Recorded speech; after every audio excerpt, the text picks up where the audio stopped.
Singer and novelist Cara Delevingne once said, "When you have balance in your life, work becomes an entirely different experience. There is a passion that moves you to a whole new level of fulfillment and gratitude, and that's when you can do your best for yourself and for others." This is the Producers Lounge Podcast, the best podcast online for tips and tricks on producing great film, television, and web content. Welcome back for Season 3, Episode 17, hosted and produced by GreaterAndGrander.com.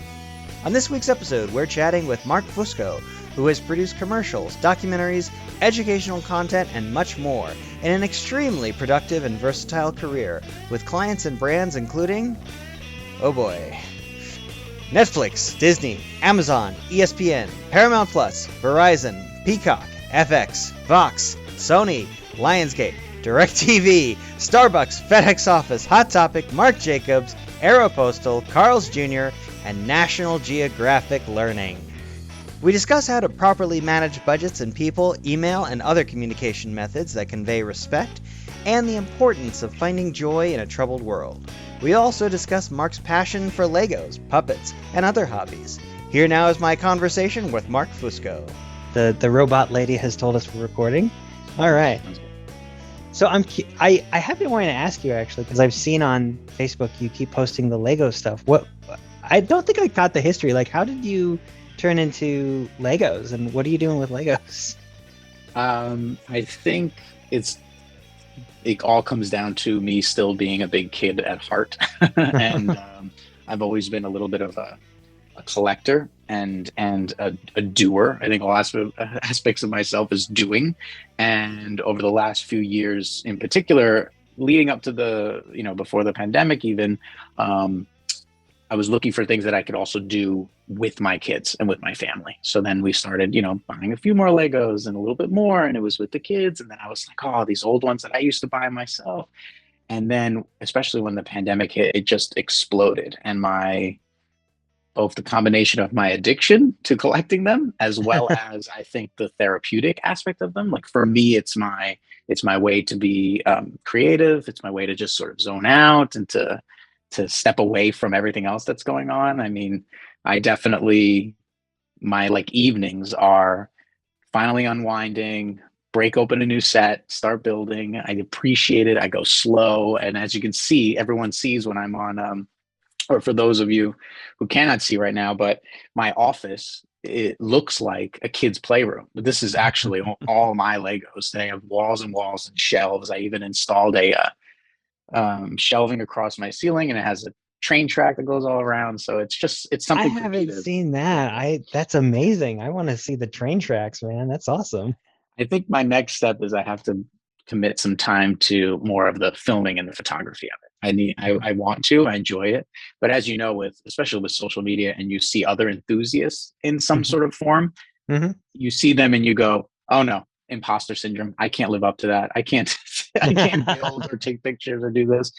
But I think you also need to just go out there and go for it. And then for me, it's been a little bit of that.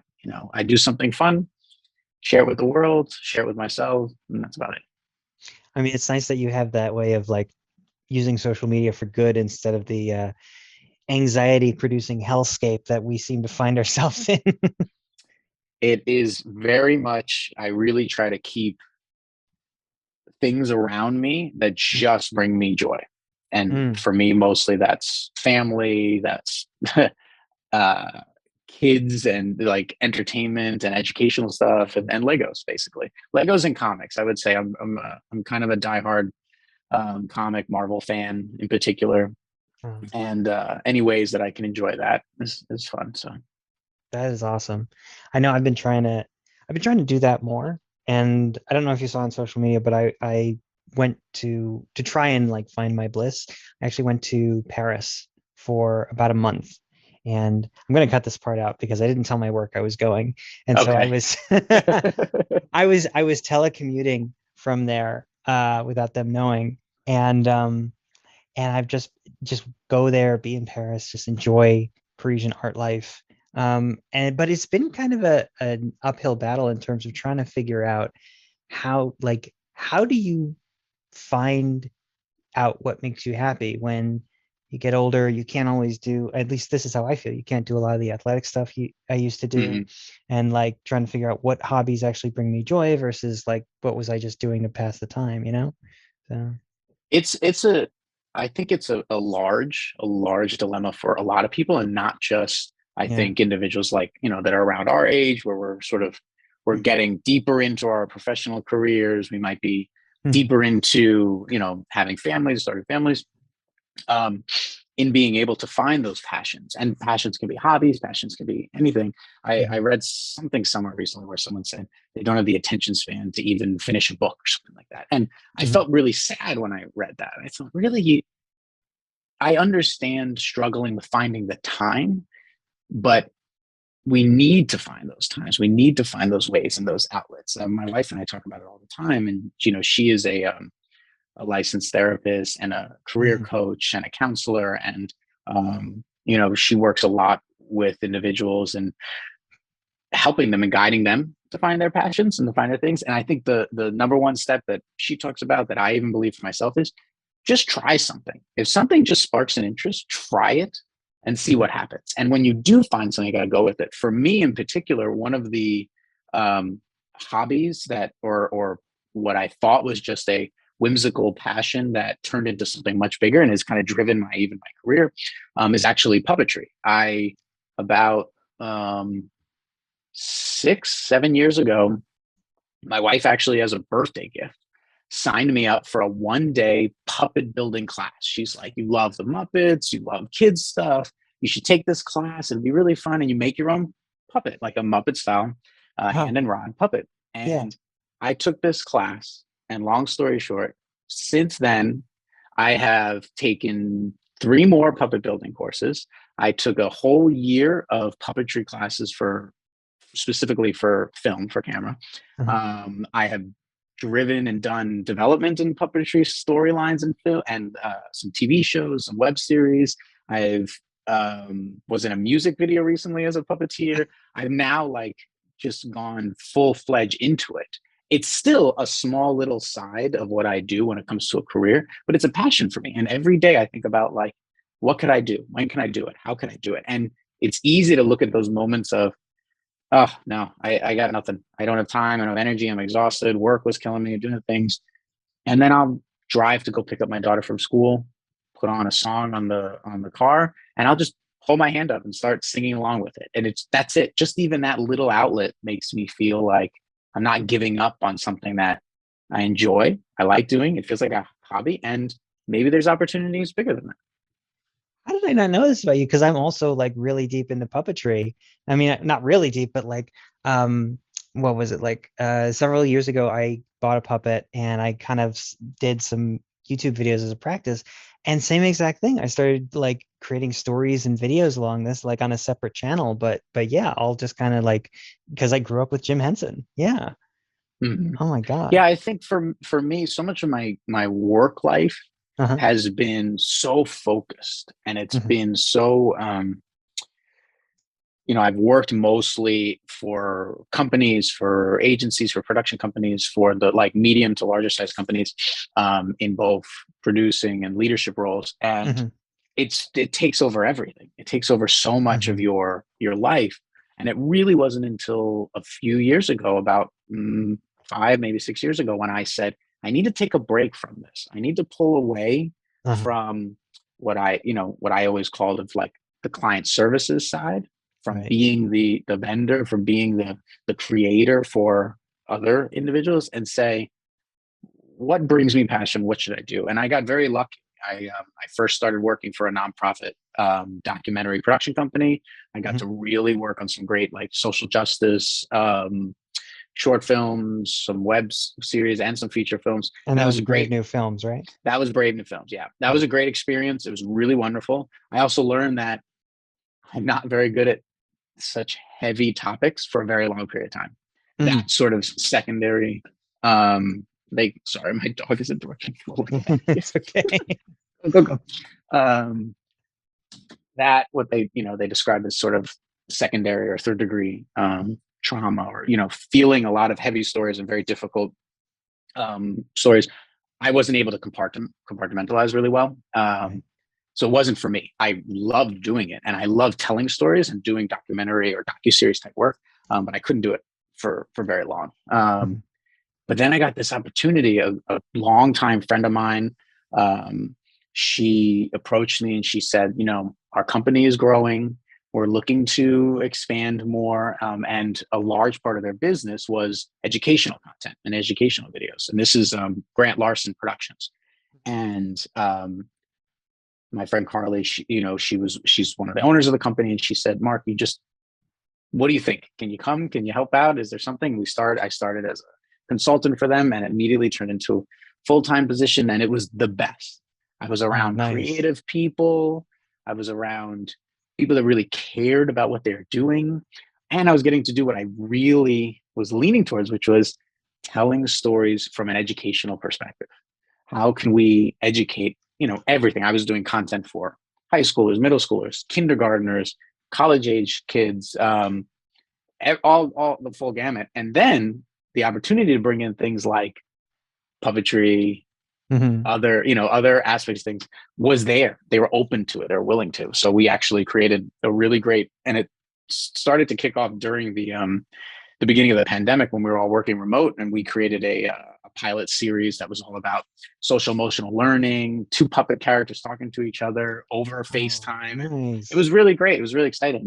I think over the last couple of years, people are still really learning what they can do. And there was a lot of bumps in the road with productions during the pandemic, but Mm. it was a great experience. It was really fun. Unfortunately, I'm no longer working with them. They had to downsize and relocate only to the East Coast. They used to be East Coast and West Coast just because of the pandemic business. So no longer doing that, but still trying to stay focused. Wherever I can do something fun, that's what I'm trying to do. Nice, nice. Yeah, Now, where did you grow up? I don't remember ever talking with you about sure. that. I grew up in Jackson Heights, New York, which is in Queens. Hmm. I grew up there all the way up to high school. And then we moved outside of the city to Westchester, New York, which is about an Mm. hour outside of the city. Um, and I will always feel like I'm a New Yorker, even though I was doing the math the other day, and I moved to LA on January 1st, 2005. Mm. So it's been a long time now and just been living in LA. So I feel like you know, I am I don't know, LA, I don't want to say LA native, but as close as you can get without having left. I have two daughters that have both been born here, and Oh, it wow. feels like LA is the place, but I will never give up on New York. All my family's there. New York is still always going to be a little bit in my heart. Nice. And Yeah. when you were growing up in first Jackson Heights and then Westchester, when did you decide that you wanted to go into entertainment in some way? Yeah. I think I always associate wanting to and the passion to be in film and television and media and entertainment directly to my grandfather. Hmm. My grandfather he was, I always joke still, he signed me up for Netflix before anyone knew what Netflix was. This was Wow. like, he was like, I learned this thing, we're going to get it. It's going to go to your mailbox. This was like beyond heard. I think it must Hmm. have been 97 or 98, something crazy. And that was the relationship with my grandfather. We would go to the movies. I mean, he took me to see The Little Mermaid when it was in theaters. Like, every experience of mine when it came to movies and television, I always connected with my grandfather. He would let me watch movies. It didn't matter what they were rated. It just was like, oh, sure, you want to watch Cliffhanger and you're 7? Yeah, why not? See what happens. Like, just for him, it was about just really great stories. And I think being around that for so long Hmm. really drove it. So when I went in, I remember a lot, especially in middle school, even the beginning of high school, whenever there was like a group project, an assignment, whatever it was, I was the first to say, I bet you we could film something. I bet you we can do this as a video. I bet you we could do this as a skit or a performance or something. And I think I was fortunate enough that I had, supporting family and friends that were kind of had similar interests, that were all like, yeah, let's do it. I mean, I have friends from high school that are DPs, that are producers, that are art department. It's like, you wouldn't think that many people coming out of just some random high school in New York would all gravitate towards similar careers. But yeah, it stuck, and I always knew it. right from definitely in high school. I knew what I wanted to do. I knew that's all I wanted to do. I was very lucky and fortunate. I got to go to Emerson College in Boston, which is a great school. The whole time I was there, I was like, when am I going to end? Can I get to working? Can I get out there? Can I be in the world? School was wonderful, but I really wanted to just be in it. I'm not I think higher education is a wonderful thing, and it's really great and powerful for so many people. For me, it was about learning other things. I actually was lucky when I was in school. I took art classes, I took writing classes, I took architecture classes. I took everything that I didn't need for film. I actually minored in psychology because I felt like, we're learning how to film. Once I get on a set, once I start working with people, I'll just learn. I'm going to pick it up and figure it out. I don't need to sit in a classroom to figure that out, but I need to know what I'm going to tell a story about. And if I don't expose myself to more things, I'm just going to be another person telling a story about a wannabe writer or someone trying to make a movie, which I had no care for. So, but it always kept me. And I think I always viewed technology in what was a driving force on where in entertainment I worked. I think when I was younger, I used to always think, I want to be a music video producer and director, because music videos were the thing at the end, like late 90s, early 2000s. That's what we were all thinking. Like, I want to make my videos up on MTV and VH1 or what. I mean, does anyone even know what that is anymore? But that's what we thought. And then technology started shifting. And then the way YouTube existed was different. The cameras themselves. My first feature film that I co-produced and directed, I was 19, and we filmed it on mini DV, like, it was the big deal, HD, mini DV tape. But we didn't have outlets to distribute yet. Like that, the streaming didn't exist, and outlets didn't exist. And I feel like we missed it by a mark, like just a couple of years. And then you saw new opportunities for technology. And I said, okay, well, maybe I should learn more about this. Maybe I should do a little bit more of this. And that, I think, always drove where I went next, keeping in line with where my skills were, but always made that decision. What should I do next? What should I do here? What should I do there? Okay. And then around that time, I remember, 2005, that's around when we met at Arnold Kopelson, at his production company. And you were Anne's assistant at the time, right? Correct. Yeah. Ann Kopelson and Arnold Kopelson had their production company. And the way I always viewed it was, Arnold was the creative and ran the business and the life and their personal life. And I was pretty lucky where I started as an intern, and within 3 weeks, I think, her executive assistant position was open, and they offered me a job. I actually had to I don't know, fudge the truth with my school when I was, because it was the internship for credit. They thought I was still interning, but I was actually working full time. But it worked out fine. I remember I had to take vacation days to go to my graduation. Like it was a little crazy, but it was a great start because it was all about development. It was seeing the studio system from a big picture perspective, and also learning really quickly, you got to work really hard here. And I need to take that work ethic wherever I go, but this is not where I want to be. Didn't want to work as in the development world. I knew that wasn't for me. I'm too much of I need to check the box and doer, and then let's sit on this for 10 years and then come back to it. I remember there was a script that was getting optioned, and this young writer that was just booming, and everyone was fighting for this concept, and they want to make this feature. It's going, and it was all exciting. And then it kind of just got shelved. And it wasn't until 13, 14 years later, the Amazon series Carnival Row comes out. And I remember reading and hearing the trailer. I go, why do I know this story? Oh my goodness, that was the feature film that was being developed and optioned years earlier that didn't go, and then needed to get reevaluated,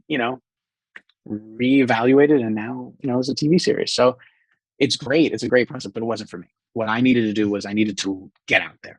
And I also knew, watching Ann and Arnold and a lot of other producers that we were meeting, I wanted to be a producer, because the producer is the one that has all the power, has all the control. A wonderful director is a wonderful person, but when it came down to it, the one that really drives it was the producer. And I love that feeling of the people needing answers and needing decisions made. And I like doing that. So I then learned and started my career of PAing ADing and production managing, coordinating, and all the different jobs from indie features, TV series, studio films, wherever I could be. And along the way, I learned the only way I could talk to everybody and talk to any department is if I knew just enough about it that I can have an honest conversation with them. I can understand when they need something, but I also can call them out on when they're probably going in the wrong direction. So, I'm not a DP, but I know enough about cameras and the technology and the science behind it that I can talk through it with them. So when someone starts pitching some, format that they want and these lenses that they need and I can say, really? Do we? Or no, I think actually you need more time. I think you're underestimating yourself, whatever it might be. The same thing with, ADing and directing and producing. And that's kind of how I've driven myself, where know enough and do a little bit of everything so that you can talk and support everyone. And I think that shows through in your resume is you've worked in a lot of stuff. You did development with the Copelsons, you did various things on set and worked with art departments for a while. And then you kind of moved into kind of, was it Play Network, I believe? And you moved into producing more? Yeah, I was very lucky where I got to be an art coordinator for 2 Will Ferrell movies for Semi-Pro and Step Brothers, which was a great experience getting to make those movies and work on them. And then the writer's strike hit at that time, and a bunch of jobs that I was going to get on all went away and paused. And I just, we need work. We need to find something to do. And I started doing commercial work because commercials wasn't impacted as much. And in starting to do commercial work, I had a few jobs, worked for one commercial production company. I then was working for a development company for commercial production companies, which was really interesting. It was basically, we just created the pitch decks. So agencies would call us, anyway, all the big production companies, big commercial, anonymous content or RSA, any of them would give us a call and say, okay, our director so-and-so has a pitch in 2 days for a Honda commercial, for a Nokia commercial, whatever it might be. And we would put together a writer, a visual artist, an illustrator, create the deck, boom, send it right back to them. And it was great. And I learned a lot, that fast-paced work. And from there, then I met a production manager, director from a company, Play Network, which was my first big step into, I think, a more commercial corporate world of content and media content. And Play Network, they just recently, I think, got bought out by a bigger company, but for a long time, they created in-store content. So that was a big part of their business was overhead music. So like one of their clients was Starbucks, for example. Now, every Starbucks around the world has music playing overhead. That company not only had all the hardware, but also the licensing, the curation, because a Starbucks in, say, Manhattan is going to be very different than one in Dubai. And a Starbucks in, the middle of Minnesota is going to be so different to, down in Brazil or something like that. So they would have different curated music. The department that I worked for was the video content. So you walk into a clothing store, a Buffalo Wild Wings, a FedEx office, whatever it might be, and they have a screen up. There's something on that screen, and we would produce that. And that really jumped me into conducting interviews. And this was this big leap I think I made, where we started doing a lot of band interviews, small business interviews, artist interviews, and we would create these content because they were perfect. They were short, they fit, they could be branded, they could be fun.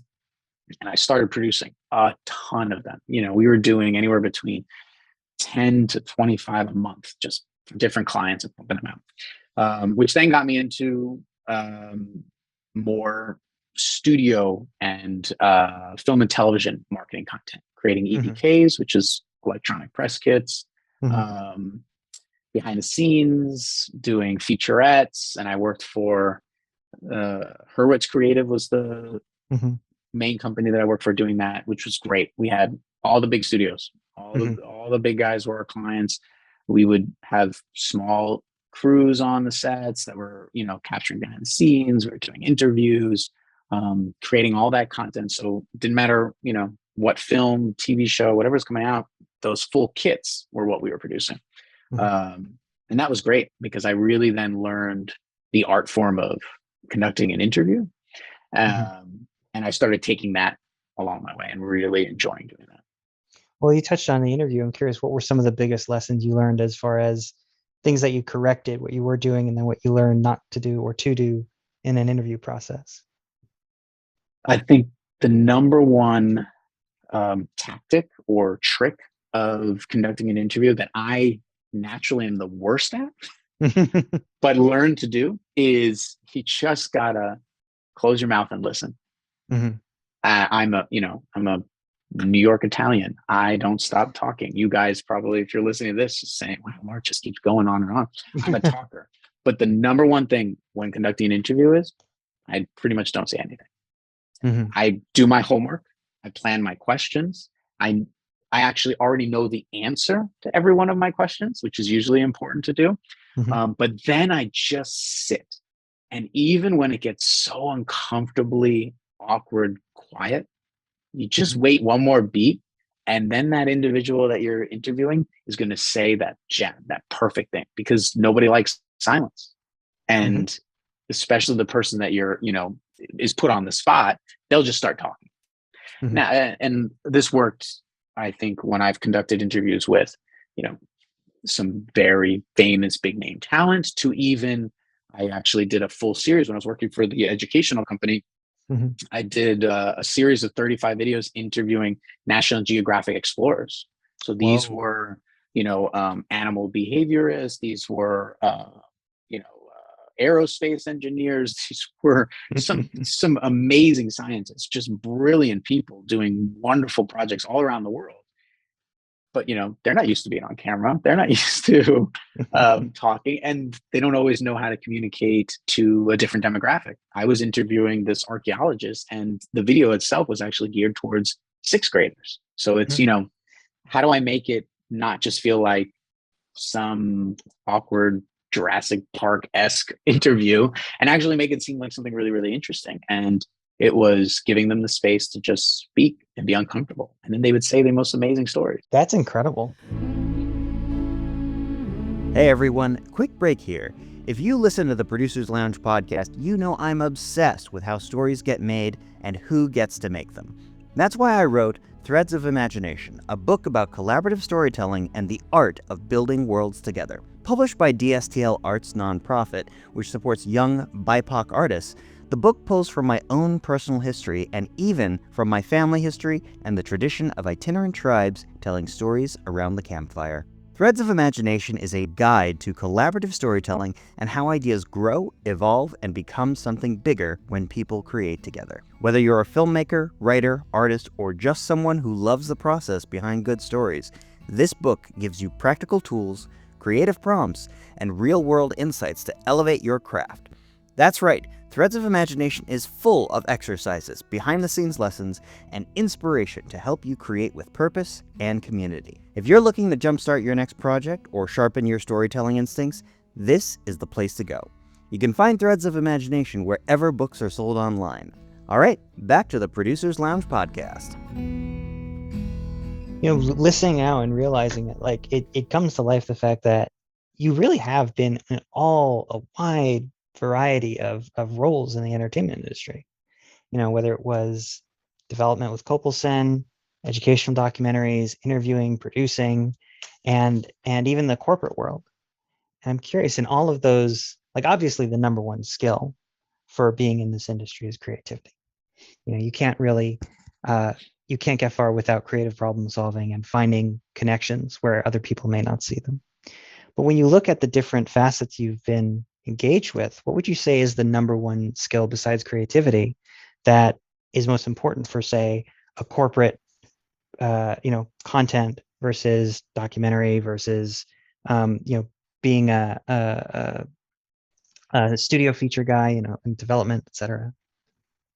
Sure. I think I've been very blessed that I've had that flexibility to be able to work in so many different environments and in a lot of different industries. But when it comes down to it, I think the most important thing that I have learned, but also do in every one of those environments, is Mhm. I stay organized and work with wonderful teams. And I really respect the teams, people that I work with. I've Mhm. always viewed everyone's at the exact same level, even if it's, a caterer I've hired for one day versus the executive creative officer, just the boss. This is the best way to put it. Everyone I view at the same level and Mhm. everyone I give the same respect to. And I think once that is established, Mhm. everything goes smoother and better. And it's hard. It's very difficult. I think the words that you use, how you communicate in emails, it's not just saying very simply, "Oh, you got to stay professional." No, it's not about that. It's actually being able to read the room or read who you're going to be interacting with and say, "How is this person? How can I best help them?" Mhm. And sometimes it's let them do what they want to do. And other times it's they don't know what they want to do. So how can I teach them? Or how can I show them? Or how can I plant the seed so they feel like they came up with the idea? Whatever it might be. But you do that with everyone. And I think that's the key through line with all of Mhm. this is bring really good people together, support them, cultivate them. I've had both. I would say 99% of the time positive responses when I push to um, compensate and support my team at the best level I can. Mhm. I am a budget guy. I love Excel budgets and crunching numbers and figuring where can I sneak things around. But where I won't skimp out on is compensate people for their value, but also push them to get a little bit better. Like, how can you make it a little bit better? How can you help them? Because people are going to work hard for you. They're going to go above and beyond without me needing to ask. Mhm. Um, for example, I think I'm not a person that pushes for those late hours, weekends, overtime. I never understood it. It never showed me better results. And I know some Mhm. people will argue the opposite. They'll do that. I remember working once with an executive producer director, and we were done filming for the day, had everything we needed, everything was good, Mhm. and already started striking, sent talent home to those things. And at this point, this producer was not even on set anymore. He only came for the first half of the day. And he Mhm. calls me and he said, "Oh, I had this idea. I wanted to do this one more thing." I said, "Is this really important? Is this really going to add to what we're creating?" I'm leaving a lot of details out because Of course. I Of want to course. be respectful, but they were really pushing. And they said, I said, "Is this really what you want? Because if it is, then this is what we should do. I will make all the calls, book an Mhm. extra day that we didn't plan. I can already give you ballpark numbers for what that would be. We do this, we do that, I'll negotiate, we'll schedule it, we'll start up again tomorrow morning and everything. Because if I do what you're asking me to do right now, which is call the talent back in, pay for Mhm. overtime, keep the crew, make everybody come back to work, negotiate with the studio and the stage that we're in, all those things, it's going to cost us more. We're going to get people that are not as happy to be there and Mhm. don't really want to do it. Everything's going to be less. And Mhm. it'll be actually more cost effective for us to let's just add one more extra day. And everyone will look at it like, okay, great. Sure, I'll come back tomorrow. And I knew that would be the case. And this individual fought me, nailed me, just no, no, no. I want them now. I want them now. And I had a dilemma. I really had to say, what do I do right now? Mhm. And I stepped back. I said, I need to call you right back. Stepped back and I thought about it. I thought really hard. And I said, yeah, I'm not doing this anymore. And I told everybody, the crew, I told everyone the plan. I said, look, I'm going to find out what we're going to do. There's a potential we're going to film again tomorrow, but we are done for the day. I Mhm. called back this executive producer. I explained and they said, fine, it actually isn't that important. We're not going to do it tomorrow. I don't want to do it, but I'm very upset. And I again, like I said earlier, Right. this person still deserves respect. This person still deserves the same respect that I would give the PA that I already sent home. Right. So I respectfully said, I understand what you're saying. I understand this is how you feel. It's all great. I said, but I'm also letting you know I'm giving notice and I'm not going to be working with you anymore. Because I really saw it right there. There was a difference of opinion, respecting your team and your crew and your talent and everyone versus how hard can I push? how much can I squeeze every penny, whatever it might be. And I just don't believe in that. It's very interesting because what you just outlined reminds me of a story I read. I didn't experience this, but I read it in the book How to Win Friends and Influence People. Mm-hmm.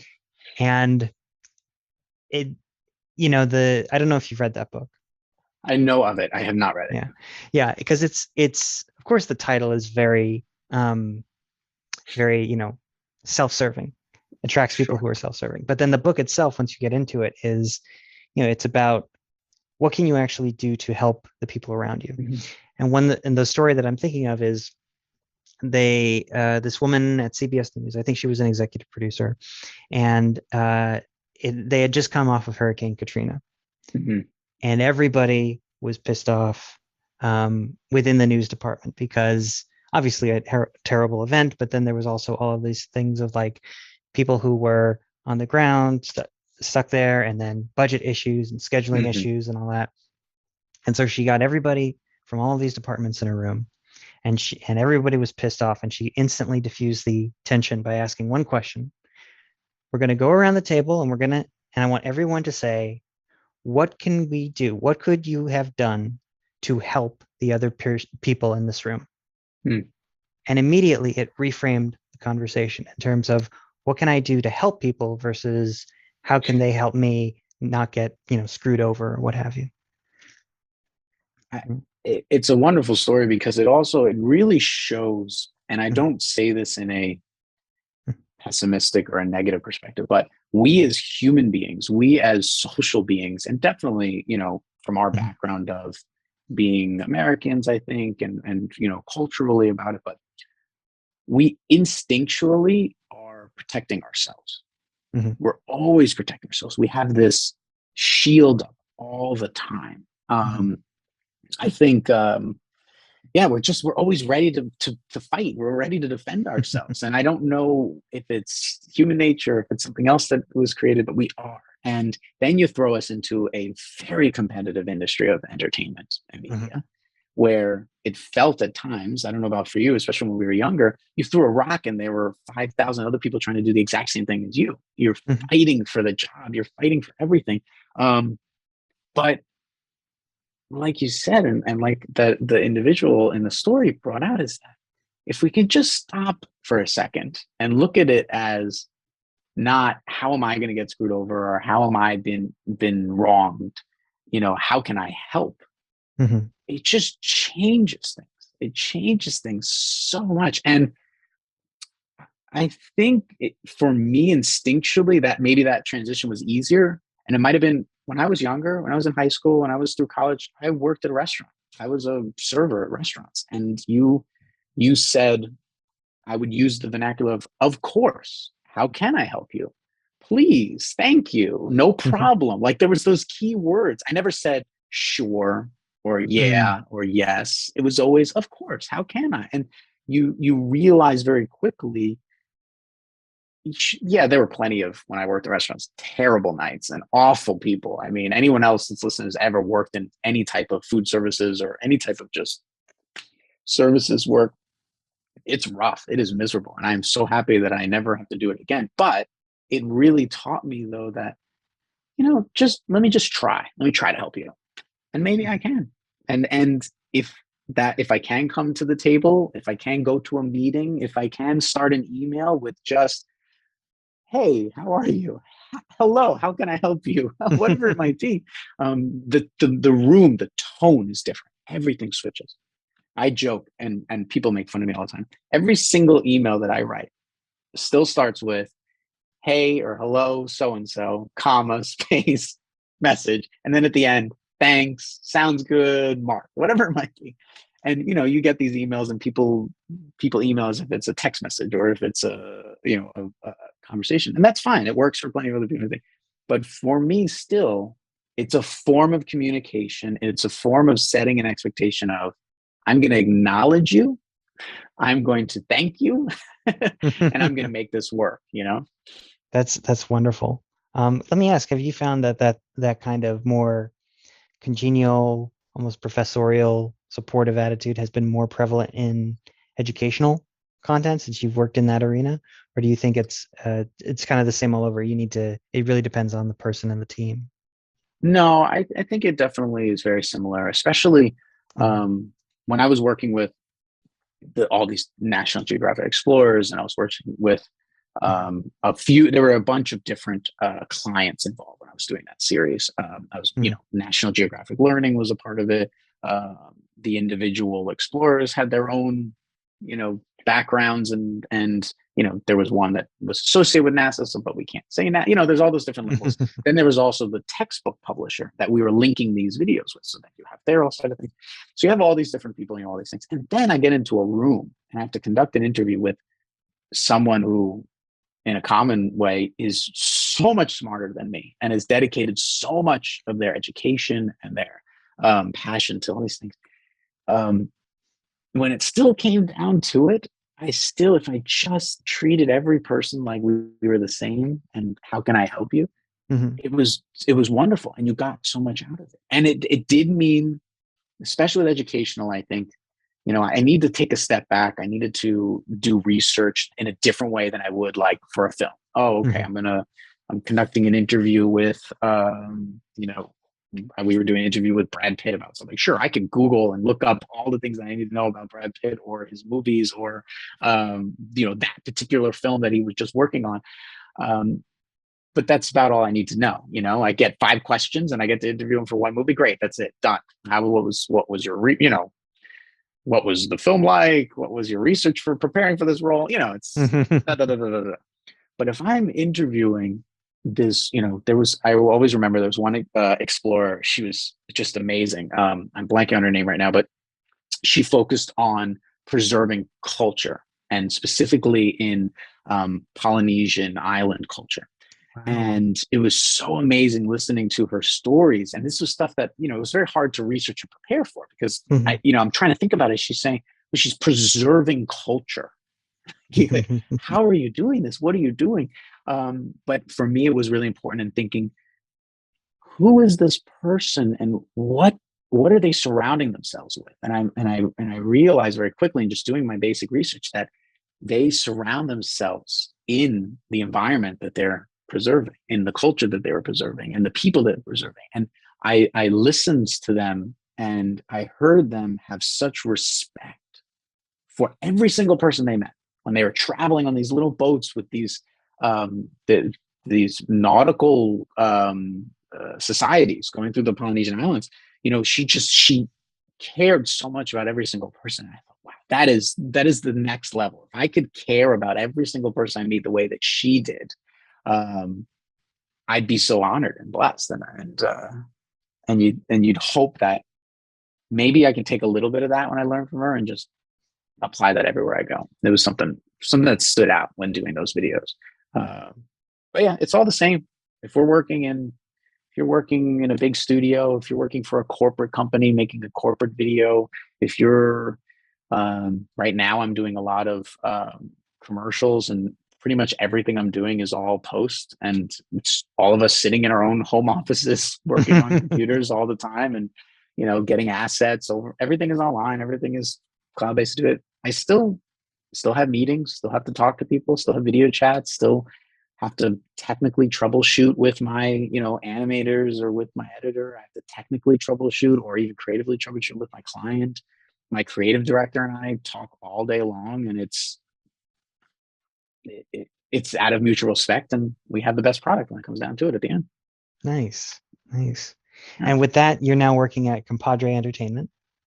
Compadre, yep. Yeah. They are an agency based out of Culver City. Mhm. A lot of They pretty much have clients across the board. Everything from the account that I focus on, which is DirecTV, to working with uh, NFL, to CBS, to HBO, to other brands, and specific brands. It's great work. It's a great agency. They create a really good um, culture for aspiring artists and bringing people in, at the same time working with very experienced. Like, I'm lucky, the team that I work with are very experienced animators, editors, designers, creative directors. But I also we've brought in people to learn and to train and to grow. It's great work. I think long term, I would still love to keep honing in and getting in the educational world, especially if I can do more things with puppetry. But it's great work right now, and it lets me support my family. Which, if we're talking about career and work, I think having some goal like that for me, it's how can I support my family?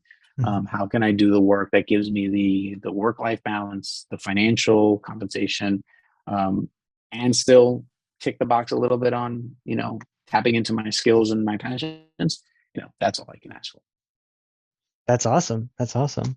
And then as far as long term, well, you've already said you want to do, if you could wave a magic wand, if something happened with Compadre tomorrow, then you would kind of look more in the educational puppet world, that kind of realm. Yeah, I think sticking in that world, creating stories, anything for kids and keeping them entertained, but not just babysitting them, helping them learn while still being entertained. I think I'm actually working with a really good friend.